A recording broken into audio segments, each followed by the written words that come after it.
안녕하세요. 반호박이 성형외과 대표 원장 반재상입니다.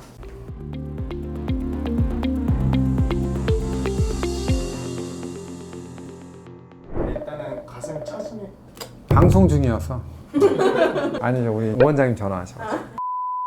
가슴 처짐의 원인은 어떤 것들이 있어요? 가슴 처짐의 원인 중에 가장 많은 것은 급격하게 살이 빠지는 현상입니다. 살이 찌게 되면은 이제 가슴이 처지는 경우가 많고요. 이제 살이 빠지게 되면서 가슴의 크기가 갑자기 줄겠죠. 이제 그러면서 처지는 경우가 많고요. 그거와 연동돼서 임신을 하고 나서 수유가 끝나게 되면서 이제 급격하게 가슴이 처지는 가장 많은 원인 중에 하나입니다. 유전의 영향은 당연히 어느 정도 있는 겁니다. 이게 가슴이 어떤 분들이 문제가 있고 또 처지거나 가슴 크기가 크거나 작거나 이런 것들은 유전적인 부분들이 상당히 많은 큰 원인을 차지하고 있습니다.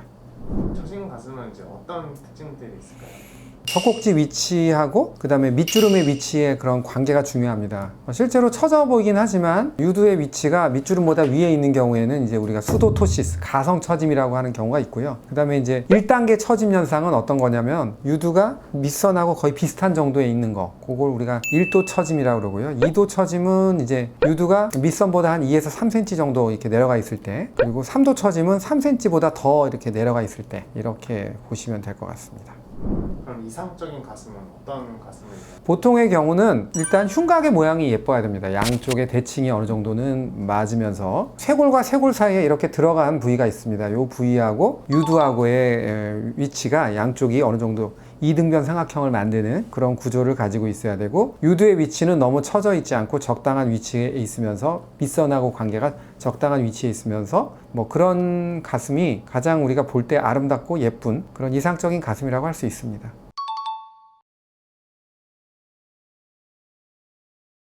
그러면 처짐에 따라서 절개 네. 방법이 다르다고 하던데 몇 가지 분류를 해야 됩니다. 유방하수가 있는데 가슴이 작은 경우, 그레이드 1 정도다. 그럴 경우에는 빗주름이나 유륜 절개를 통해서 확대 수술만으로도 교정이 될 수가 있고요. 그 다음에 그레이드 2 정도다. 그러면은 유륜 절개 또는 수직 절개를 통해서 이거를 교정하실 수가 있고요. 확대 수술과 함께. 그 다음에 그레이드 3 정도다. 그러면 확실하게 수직 절개를 해서 확대 수술과 함께 같이 교정하는 그런 수술을 해야 만족스러울 수 있습니다. 그 다음에 이제 가슴이 큰 경우에는 그레이드 1이나 2가 있어도 경우에 따라서는 수직 절개를 통해서 축소 수술을 하면서 유방하수 교정을 할 수 있고요. 그레이드 3 정도의 많은 처짐이 있고 가슴이 좀 많이 커진 경우에는 수직 절개나 또는 O자형 절개를 통해서 축소 수술을 하고 유방하수를 교정할 수 있습니다.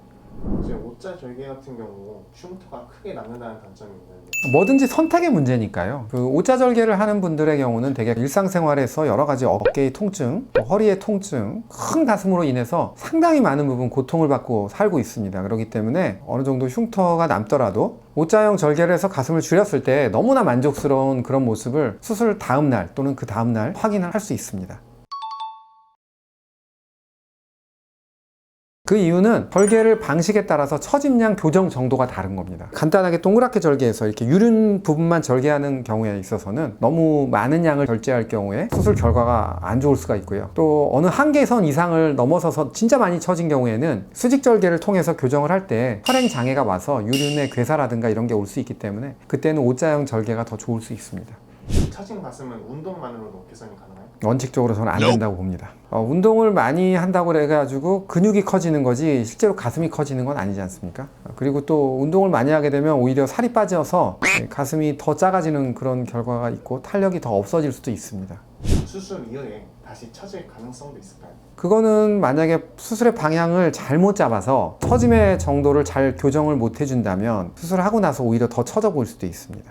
예를 들면은 방향을 잘못 잡고 보형물의 위치를 조금 아래쪽에서 근육의 위에다가 해서 이렇게 유두를 잘 위쪽으로 밀어주는 방향으로 수술을 해야 되는데 거꾸로 근육 아래다 놓고 보형물이 유두를 아래쪽으로 밀어주는 방향으로 수술을 한 경우에는 확대 수술을 했을 때 오히려 더 가슴이 처져 보이는 그런 결과를 초래할 수도 있습니다.